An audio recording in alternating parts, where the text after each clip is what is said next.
Tan, taran, tan. Ujú. Como que ahora se ve peor. No sé por qué.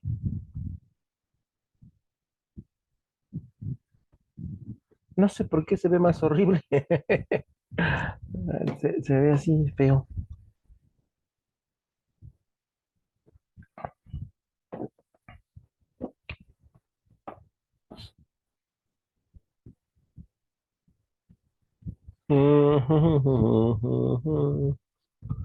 Buenos días, muchachos. Buenos días a todos. Buenos días. Buenos días. Buenos días. Vamos a comenzar porque es un tema bastante extenso, así que vamos a darle.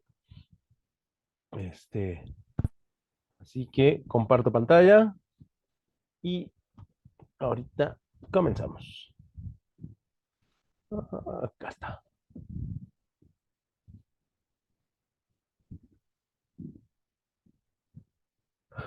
Bueno, pues el día de hoy vamos a ver lo que son vamos a ver una parte de la ley del IEPS, y sus respectivos reglamentos, ¿no?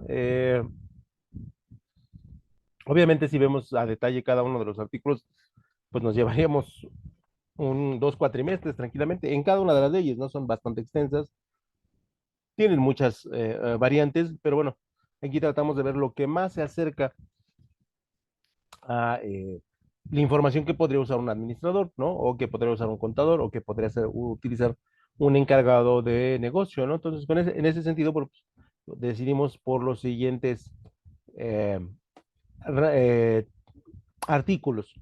Entonces, estamos en el tema número 5 en la parte número uno. Y bueno, pues entonces empezamos con la estructura. Toda ley tiene su respectiva estructura con 7 capítulos, que por ahí les mandé uno mal, el anterior les hice la aclaración ahí en las diapositivas, ojalá lo hayan visto. Este era el correcto, ¿no? Donde tenemos el capítulo uno que tiene que siempre que ver con las disposiciones generales, el capítulo 2 con las enajenaciones, que tienen que ver con las faltantes de almacén, en el capítulo 3 de las importaciones de bienes y servicios, ¿no? De la importación de bienes, en el capítulo número 4 de la prestación de servicios, en el capítulo número 5 de las obligaciones de los contribuyentes y en el capítulo número 7 de lo que tiene que ver con la participación de las entidades federativas. Al ser un impuesto, pues obviamente todas las entidades quieren y necesitan su participación. Écheme mis impuestos para gastármelos en campaña. ¿No? Entonces, bueno, pues así sucede con lo que es los impuestos y de alguna otra manera, bueno, pues la federación está consciente de ello. Y entonces, en ese sentido, las disposiciones generales nos establecen lo siguiente. En su artículo 1 dice que están obligados al pago de impuestos establecidos en esta ley las personas físicas y morales que realicen actos o actividades de la siguiente manera. Primero que nada, la enajenación en territorio nacional o en su caso la importación definitiva de los bienes señalados en esta ley, ¿no? Esto es que guardes y revendas o que traigas y vendas, ¿no? Todavía no nos dice qué, pero allá en el artículo número 2 nos va aclarando las dudas. Y en el artículo perdón, continuando con el artículo uno, porque ahí nada más era la introducción, dice que la prestación de los servicios señalados en esta ley dice que el impuesto se calculará aplicado a los valores que se refiere este ordenamiento, la tasa que para cada bien o servicio establecido en el artículo 2 del mismo o en su caso la cuota establecida en esta ley. Por lo tanto, el impuesto a que hace referencia a esta ley no se considera violatorio de precios o tarifas, incluyendo las oficiales, ¿no? Al que se le ocurrió es un genio de los impuestos y bueno, pues, ¿quién paga los impuestos? Los ciudadanos. Y ahí va la parte que nos interesa. En el artículo 2 dice, el valor de los actos o actividades que a continuación se señalan, se aplica la tasa y cuota siguiente. Y aquí quiero que sean muy honestos y me digan quién fuma cigarrillo. Levante su mano, por favor. Ahí con su mensaje, levante su manita. A ver, ¿quién fuma cigarro todavía? De los presentes.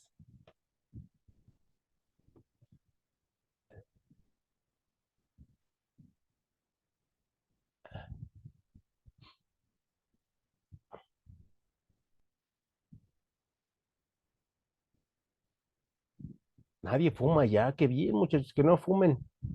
Hace malo para la salud. Y se siguen conectando. Espero que no sea mi internet. Bueno, pues resulta ser que el cigarro, no, no sé, para los que fuman o no fuman, es uno de los elementos más caros de los cuales pagamos en México. Es caro por diferentes circunstancias. La primero que nada, porque es un producto de importación. En segundo lugar, por lo perjudicial que resulta el fumar cigarro.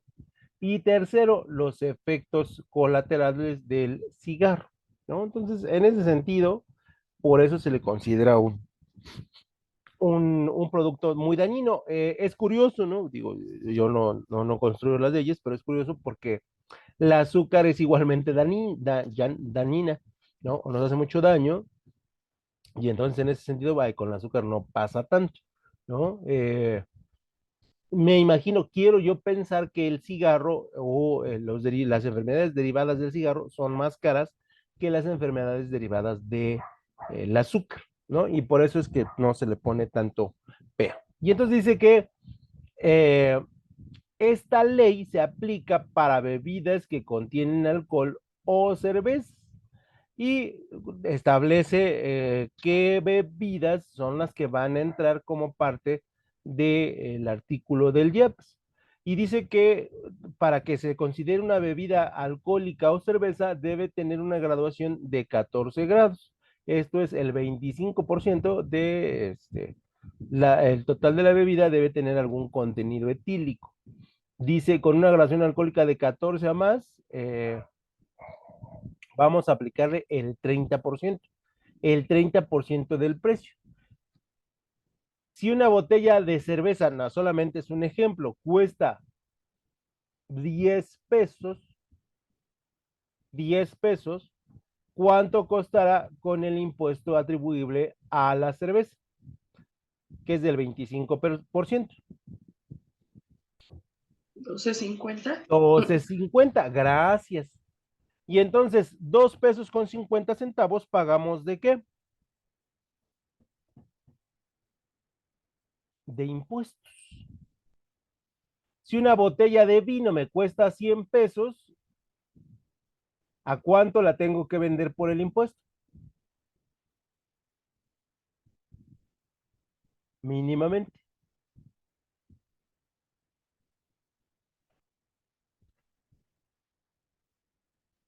Profe, no, pero es que se interrumpe un poquito mi internet. Ah, ok. Decía, si una botella de alcohol cuesta 100 pesos, si le aplicamos la tasa del 14% de alcohol al 20, ¿cuánto estaremos pagando? Que es el 30%. ¿Cuánto es? 130 130 pesos. O sea, 30 pesos pagamos ¿de qué? De de impuestos. impuesto. Y ahí va la peor. Si tenemos una bebida con más de 20 grados de alcohol, pagamos el 50%. Si una botella me cuesta 100 pesos, ¿cuánto tendría que pagar mínimamente? 150. 50 pesos, la mitad del valor del producto implica el tomar una bebida de este tipo. Son impuestos brutales, son los impuestos más caros que se pueden imaginar. Y todo eso no es lo peor. Acá viene lo peor. Por eso en México es tan costoso tomar cerveza o tomar vino, ¿no? Aunque a lo mejor pues, el que lo consume nos diga, no, no está tan caro, ¿no? Y aquí viene lo peor.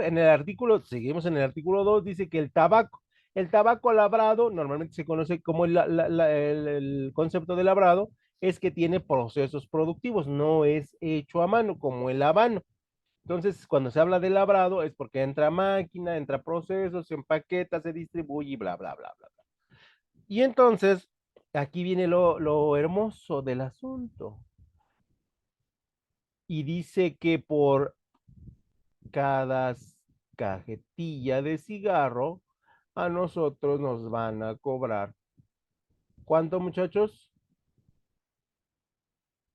El 160%. 160% por cada cajetilla de cigarro que consumimos. ¿Cuánto dinero? No sé cuánto cuesta la caja de cigarros, la verdad ya tiene siglos que no fumo o que no compro una cajetilla de cigarros, pero baratas no deben de ser, Deben estar como 50, 60 pesos, quiero yo pensar, ¿no? Eso es lo que yo quiero pensar. Para los puros, que normalmente poca gente fuma, también se le aplica el 160%. Y para los tabacos labrados, pero hechos a mano, esto ya es más barato. Se nos aplica un impuesto del 30.4%. Y ojo con lo que dice aquí, que es la parte también que nos interesa mucho. Dice, adicionalmente al 660% o al 30.4%, la tasa establecida en este numeral se pagará una cuota de 10 centavos por cigarro enajenado o importado. Para los efectos de esta ley se considera que el peso de un cigarro equivale a 75 gramos. Por 75 gramos en cajetilla, o sea, 75 gramos por 20 te da un peso. Le descuentas el peso de la caja, pero a esos cigarros, para hacer el cálculo, le aplicas 10 centavos por su ingreso, 10 centavos por cada uno. Es por ello que el precio de los cigarros es exageradamente ¿qué? Caro, es carísimo. Pero repito, esto tiene que ver con pues cuestiones de salud y cuestiones de enfermedades y cuestiones que vienen de la mano con el tabaco, ¿no? Yo digo, por, por cuestiones de trabajo y por cuestiones de tiempo, no, es difícil que uno se fije quién fuma, ¿no? Yo veo cada vez menos personas fumando, pero tal vez solamente sea mi entorno. Pero esto implica que, pues de alguna otra manera, el cigarro es uno de los elementos más costosos. Si al vino el 50% es costoso, imagínense el cigarro, ¿no? El cigarro es extremadamente carísimo. Y es ahí que se forma el IEPS, porque normalmente todas las bebidas de importación van a tener este impuesto. En México tenemos pocas empresas mexicanas que se dedican a la venta de alcohol. La mayoría, el 80% de ellas, es del extranjero y las cigarreras también son del extranjero, ¿no? Y entonces en ese sentido, bueno, pues pagamos la importación en 160, en 50 o en 30.4, dependiendo de lo que nosotros compremos. Y entonces en ese sentido es por eso que es caro. Y para el artículo 3 establece que para los efectos de esta ley se entiende que la bebida con alcohol, bebidas con contenido alcohólico, la bebida alcohólica y las bebidas refrescantes de acuerdo a la siguiente tabla. Bebidas alcohólicas a las que la temperatura sea 15 grados, que tengan una gradación alcohólica de más de 3 grados. La cerveza se considera una bebida alcohólica, ya hasta 55 grados, que deberá ser el tequila o el vodka, ¿no? Que llegan a esta cantidad de alcohol. Si entran en esa categoría y se tienen que consumir a menos de 15 grados centígrados, entonces se les considera bebidas alcohólicas y por lo tanto ahí va el impuesto. Ustedes dirán, los vinos de mesa también entran dentro de esta categoría porque los vinos de mesa deben estar a temperaturas menores a los 4 grados, si no me equivoco. 4 grados, no menos 4 grados, sino 4 grados hacia abajo, ¿no? Y entonces ahí establece qué es una bebida alcohólica y qué es el impuesto que se les tiene que cobrar. Continuando con el artículo 3, dice que para los efectos de esta ley se entiende por bebida refrescante la elaboración con un mínimo de 50% de base de vino de mesa, productos de la fermentación natural o frutas, pudiendo adicionar agua, dióxido de carbono o agua carbonatada, que normalmente son los vinos de mesa, no sé si se llaman Viña Real o esas cosas, el cosaco, ¿todavía existe, muchachos? Y aún. La Viña Real, no sé qué otras haya, unas que venden como de a 3 litros para los chavos de la secundaria, este, para que se pongan, pero fumigados, ¿no? Entonces, esas bebidas ya se les considera bebidas embriagantes y por lo tanto, pues tendrán que pagar sus rigurosos impuestos. ¿Vale? Para el caso de, bueno, y aquí señala qué es lo que tiene que traer una bebida embriagante para poder ser considerada como tal y hacerle la acreditación del impuesto. Y aquí no importa que seas de importación, no importa que seas nacional, te lo van a aplicar. ¿no? Y en el artículo 4 dice que los contribuyentes a que se refiere esta ley pagarán el impuesto a su cargo sin que proceda acreditamiento alguno contra dicho pago, salvo en los supuestos que se refieren los siguientes párrafos. ¿Qué quiere decir esto? Que ustedes van por una latita de cerveza y obviamente no les van a dar, ustedes no van a acreditar o no van a pedir la acreditación con una factura, ¿no? Normalmente, nunca se hace a menos que seas una empresa. Y pues normalmente esto se hace en los fines de año y se considera como parte de los festejos. Pero ustedes van y no van a pedir factura y no van a tener que hacer su deducción de impuestos por tomarse una cerveza, ¿no? Salvo que la persona física o moral que adquiera alcohol desnaturalizado, miel encristalizada, que es el aguamiel, así como los importadores de dichos bienes podrán acreditar el impuesto pagado por la enajenación o importación del mismo contra el que causa por la enajenación de bebidas alcohólicas, cuando los bienes antes citados sean utilizados para la elaboración de productos distintos a las bebidas alcohólicas. ¿Qué quiere decir esto? Cuando ustedes compran vino y van a hacer otra cosa, deben declarar o deben solicitar la factura y el desglose del mismo, con intención de que pues, lo van a fabricar para otra cosa. ¿Qué otra cosa podría ser? Pues normalmente, y para no pensar mal, pues platillos o repostería de alta gama, ¿no? Este, hay veces que venden pasteles a base de vino, hay veces que venden panes de dulce a base de vino, hay algunos platillos, sobre todo los que son con carne, que van con bebida alcohólica, ¿no? O sea, para hacer la infusión. Y entonces, en ese sentido, o para hacer el caldito, como ustedes le quieren llamar, pues se les cobra el impuesto, porque lo están utilizando doble vez, ¿no? Y esto lo señala el artículo 4. El artículo 5 establece que el impuesto se calcula mensualmente y se paga a más tardar el 17 del mes siguiente, aquel al que corresponda el pago, excepto en los casos de importación de bienes en los que se estará lo dispuesto en el artículo 15 y 16 que vamos a ver seguramente la próxima clase. Si ustedes tienen una vinatería, tienen que cada mes pagar el impuesto por la venta de los diferentes artículos, ¿sale? Que pues obviamente ya va incluido en el precio, nada más ustedes de una botella de 300 pesos quitan el porcentaje correspondiente, están bueno, eso era antes porque ahora ya no se permite, en el Walmart y pedían su cajería de cigarros y Walmart sacaba esa cuenta y decía, ¿sabes qué? El 160% es para el gobierno, ¿no? Ahora eso ya no se puede porque ya no están exhibidas, no sé si las vendan porque repito, pues yo ya no fumo, ¿no? El pago mensual se realizará en los términos que el efecto se establece en la ley y tendrá carácter definitivo. Si ustedes tienen una vinatería, pues cada mes tienen que pagar el impuesto correspondiente, ¿no? Que ya va, obviamente ya va incluido, pero pues sí necesitan un contador para que les calcule el famoso IEPS. En el artículo 5 dice que el pago mensual será la diferencia del resultado de restar la cantidad que se obtenga de aplicar la tasa que corresponde a los términos del artículo 2, ¿no? Pero esto ya viene en la lista de precios. Lo que sucede es que ustedes dicen, la bebida cuesta tanto, tu ganancia es de tanto y el porcentaje del IEPS es de tanto. Entonces, ustedes van a la tienda, piden, oiga, ¿sabe qué? Que deme un cartón de cerveza, así tanto. No sé en cuánto cuesta el cartón, pero me imagino como con 300 pesos, quiero pensar yo. Y de esos 300 pesos, el 160 va directamente a qué? Al IEPS, el otro porcentaje va a pues pagar o que se haya pagado la cerveza y el restante es tu ganancia, ¿no? Lo mismo sucede con los cigarros, ¿no? O sea, el cigarro cuesta 60, 70 pesos, tú sacas el 160% del pago del cigarro para el IEPS, lo que te costó y lo que es tu ganancia. Y normalmente así se registra el pago.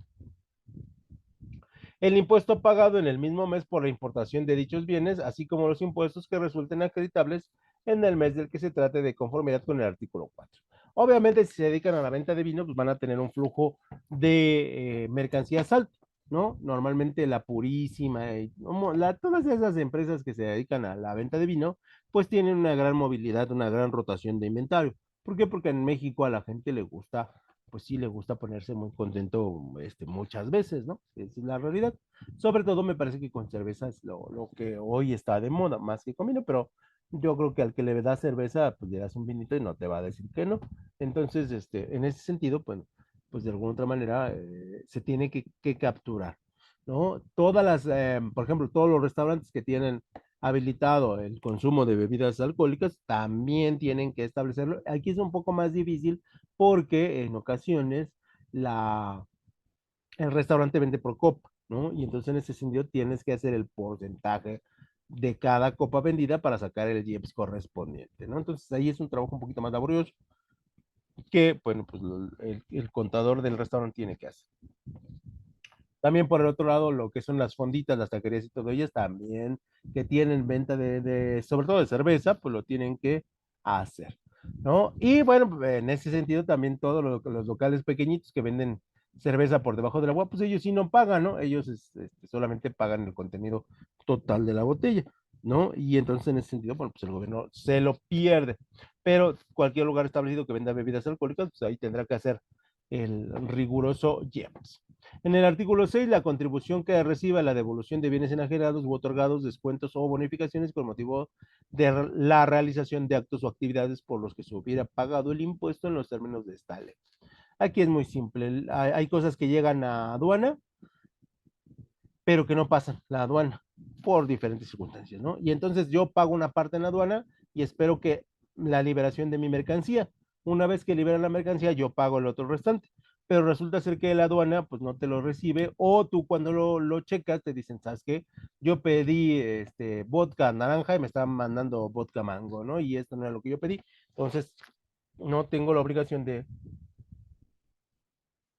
hacer el pago correspondiente porque no es lo pactado, ¿no? Entonces ahí ya no terminas de pagar el impuesto correspondiente. Cuando el monto de impuestos causados por la contribución en el mes de que se trate resulta inferior al monto del impuesto que se disminuye en los términos del párrafo anterior, el contribuyente podrá disminuir la diferencia que resulte entre dichos montos. Para las empresas que venden bebidas embriagantes, saben que hay fechas en las cuales el consumo de cerveza se dispara y hay fechas en las que el consumo de vino se dispara, ¿no? Y entonces en ese sentido hay ocasiones en que pagan menos impuestos y lo tienen que demostrar en base a las facturas y hay veces que es tan mínimo el movimiento de vinos, sobre todo de vinos, que no piden el siguiente mes o el siguiente periodo de compra. Y entonces por ahí, pues tienes que avisarle a Hacienda que pues el flujo de ventas no ha sido lo suficientemente amplio y que por lo tanto, bueno, pues les vas a pagar menos impuestos porque normalmente Hacienda, imagínense 160% por los cigarros, imagínense 30% por las bebidas o 50%, pues es un impuesto muy, muy grande, ¿no? Por ahí dice la gente, ay, pues ¿de dónde sale tanto dinero? ¿No? No hay dinero que alcance en México. Pues sí, pero pónganse a pensar cuántas cervezas se tomarán en una fiesta. Y cada cerveza implica el cuánto. Por lo menos el 25% del valor total de la cerveza que ustedes están pagando, ¿no? Si una persona se toma una cerveza de 16 pesos, de esos 16 pesos, y ahorita hacemos la cuenta rápidamente, 16 por punto 25, 4 pesos, 4 pesitos le corresponden al Estado, ¿no? Imagínense que se toma 10 cervecitas, ¿m? 10 latitas, ya, pues ya me tomé 10 cervecitas, ya estoy contento, me voy a dormir, ¿no? Pagó 160 pesos, pero de esos 160 pesos, 40 pesos por nada más el individuo le van destinados a quién? Al gobierno. 40 pesos. Y si el muchacho o la muchacha le gusta combinar cerveza con cigarro, alcohol con cigarro, pues imagínense, ¿no? Y espero no ofender a nadie, pero imagínense un sábado en la tarde con una pareja que ya fue a comer, ¿no? Impuesto por comer. Ya se tomó sus cervecitas, impuesto por cervecitas. Ya se compró sus cigarros, ¿no? Y luego la cosa se pone así como más encendida y resulta ser que se van al hotel. Y por el hotel les van a cobrar más impuestos. Antes de entrar al hotel, compran un 24 de cervezas, porque el muchacho viene con todo, y una caja de cigarros. ¿Cuánto impuesto de ese día pagaron? Yo me imagino que entre los dos, una cantidad impresionante, muchachos. Yo diría que por ahí del 35% de todo lo pagado va directamente así, sin escalas, a las arcas del gobierno federal. Nada más que obviamente esos ingresos nosotros no los vemos porque ya vienen incluidos en el precio, ¿no? A ti te dicen, me da una cajetilla de Marlboro, Benson o los que haya. 70 pesos, joven, claro, y tú pagas tus 70 pesos, pero de esos 70 pesos, prácticamente 50, 55 pesos o más van directamente a quién? Al gobierno. Súmenle 50 pesos por el número de habitantes que fuman cigarro en esta ciudad, o en la Ciudad de México, en la Ciudad de Querétaro, en la Ciudad de Guadalajara. ¿Cuánto dinero es nada más de un impuesto, muchachos? Pues pónganse a hacer ahí cifras, las cifras alegres, y se darán cuenta que en México hay muchísimo dinero. Y solamente estamos hablando del IEPS, no estamos hablando del IVA, no estamos hablando del ISR, no estamos hablando de ningún otro impuesto más que del IEPS. Entonces, para que vean que en México dinero hay y dinero hay de sobra. Nada más que el problema es que a veces no sabemos identificar. En el artículo 7 dice que para los efectos de esta ley se entiende por enajenación, además de lo señalado en el Código Fiscal, que la enajenación es otra cosa más que tus mercancías de almacén concuerden con tus facturas que tienes y que entregas al SAT, ¿no? Y que tu inventario, tu estado de tu balance de inventario sea correcto entre las facturas y las facturas y el contenido físico de tu almacén, bueno, que sean que coincidan, que eso es la enajenación, y si no coinciden, estás enajenando. O sea, esto es estar robando. El faltante de materias primas o de bienes en los inventarios de los contribuyentes. Hace muchos años, yo creo que seguramente ustedes en los 80 ni eran proyecto de vida, ¿no? Por parte de sus papás. Este, Fíjese que se nos perdieron 40 cajas de cerveza. Se perdieron así. Pero como Hacienda no era, no había tanto sistema y el sistema eran pues manuales, podías hacer muchas cosas, ¿no? Pero hoy como los sistemas son digitales y tienen muchos candados, ¿no? Pues eso ya no puede pasar, ¿no? Y entonces no se puede perder la cerveza. Yo tuve hace muchísimos años alumnos que trabajaban en Corona, en Tecate, este, y una vez un alumno me intentó sobornar eh, él tenía un pointer y todo el pointer estaba lleno de cerveza, la parte de atrás y la cajuela. Cuando el profesor, ya, pásame, yo dije, si a mí ni me gusta la cerveza. La verdad es que sí me gusta, pero pues no quise caer en las garras de la corrupción, pero cada semana llegaba con el carro, el pointer lleno de cerveza. ¿Cómo se la robaba? No sé. Pero a eso es lo que trata de evitar la enajenación, porque obviamente si tú le robas a la compañía, pues la compañía pierde. Pero más pierde quién? El gobierno, ¿no? O sea, como quiera la compañía dice, bueno, pues me robaron y de esa cerveza de 16 pesos yo me quedo con 3 pesos o 4 pesos, entonces no hay mucha problema. Pero el gobierno dice, no, espérate, porque yo me quedo con 6 pesos y a mí sí no me conviene. Entonces, por eso este tipo de productos están súper controlados. Y el cigarro, pues no se diga, ¿no? Y dice que para los efectos, eso es enajenación, el faltante. Y dice que para los efectos de esta ley también se considera enajenación de los bienes a que se hace referencia el artículo 2, ¿no? Cigarros, cervezas, pulques, aguamieles, que venden en Oaxaca, ¿cómo se llama, muchachos? Es que se me fue el nombre. Mezcal. Eso, gracias. El mezcal también entra, ¿no? Cigarros, tabacos, combinación de tabaco labrado con tabaco manual, los que todavía existen, se cobra, ¿no? Y decimos que la fracción del artículo 2, donde establece los pagos, y también, bueno, tenemos que establecer que, porque también no sé si se han dado cuenta que la cerveza viene en barrica. En las cantinas llegan unos tambitos así redondos.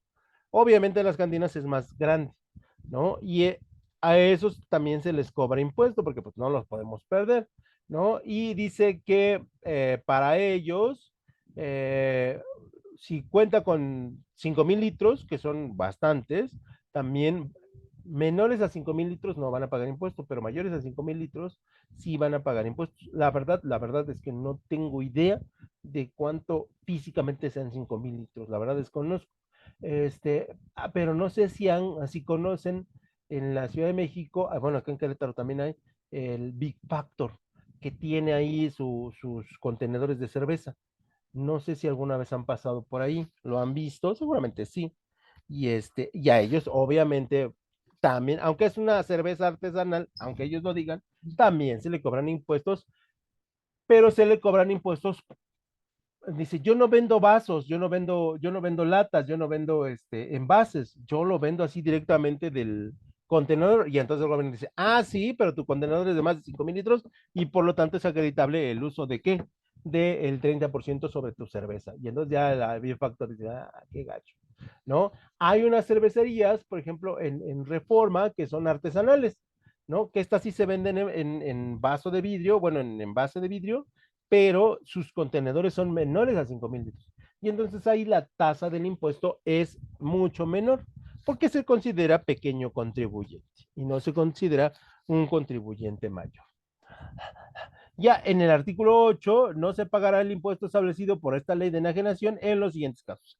Puedo perder la mercancía, pero bueno, pues la perdí por diferentes circunstancias y entonces ahí no me hago acreedor a impuestos o cualquier cosa de estos. Y dice la realización o distribución o autorización por petróleos mexicanos u organismos subsidiarios o bien afectados a estaciones de servicio exclusivo por lo que respecta al artículo 2. No sé, y aquí sí yo lo desconozco, porque se elige a Petróleos Mexicanos como un órgano desconcentrado para poder comercializar, para poder consumir o para poder hacer uso de bebidas embriagantes y cigarros.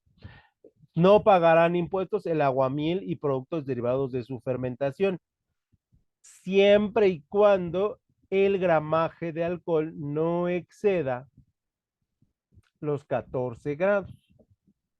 Ojo, porque si el pulque que ustedes van a tomarse a la feria del pulque en la Ciudad de México y tiene más de 15, 16 grados y cae la autoridad, tómala. Les van a caer impuestos a todos los vendedores.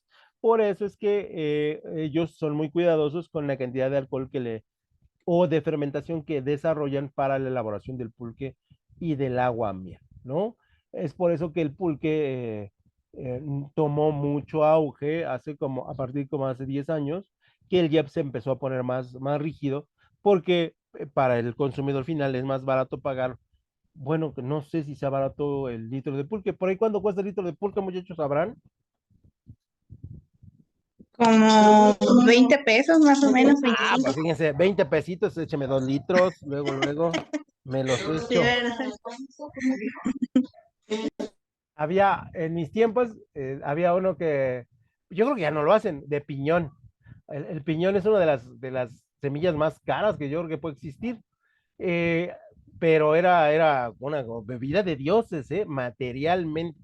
Una bebida de dioses, el pulque de piñón. También hacían pulque de nuez y en algunos lados hacían pulque de pistacho. No, hombre, salías, pero, o sea, no sé si lo sigan haciendo, pero pues 20 pesitos, dicen, sí, pues con un litrito yo creo que ya te pones contentillo, ¿no, muchachos? Sí, los famosos curados. Ajá, exactamente. Sí, pero ya con, Sí. con un litrito ya sales, no, ya sientes el adormecimiento en la lengüilla, así como de, oh, ya me estoy poniendo contento. No, y ya 2 litros yo creo que ya te pones a bailar las de la guaracha sabrosona, ¿no? Entonces, pues con eso, por eso es que son tan baratos, porque la ley no los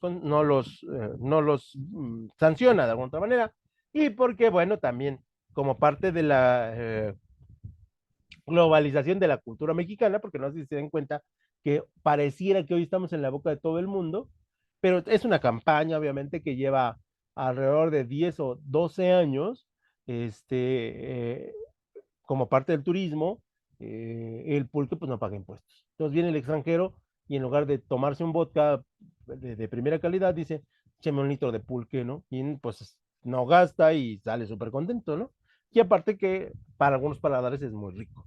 ¿no? Entonces, en ese sentido, por eso también no pagan impuesto los aguamieles ni los productos derivados de la fermentación, ¿no? Que en este caso son todo lo que tiene que ver con pulques.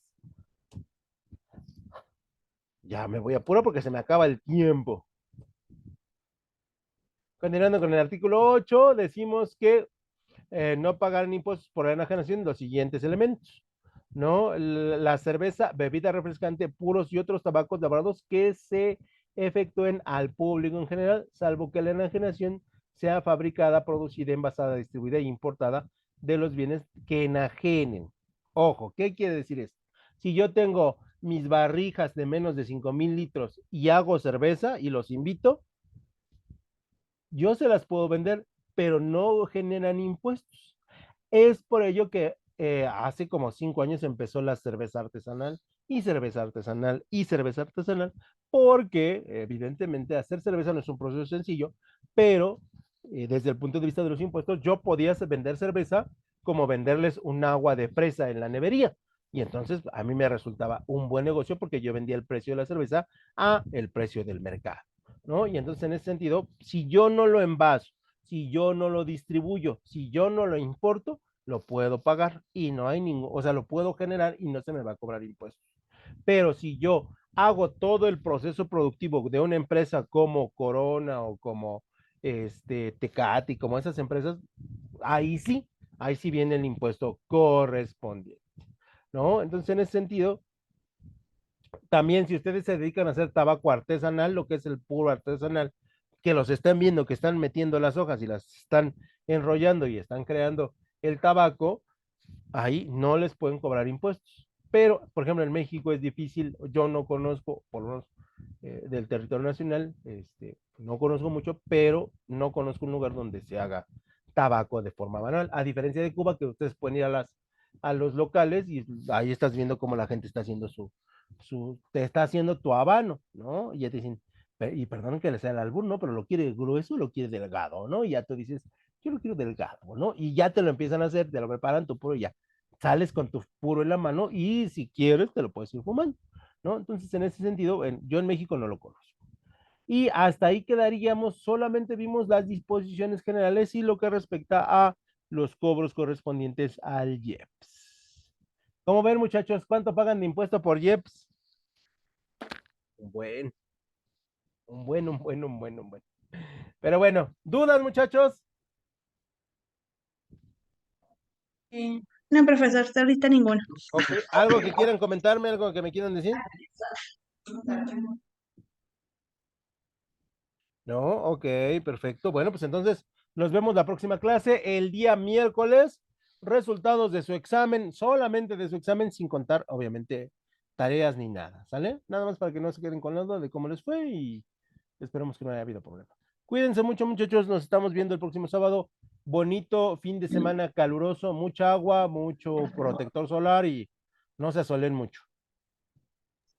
Gracias, profesor, Gracias. igualmente. Hasta luego.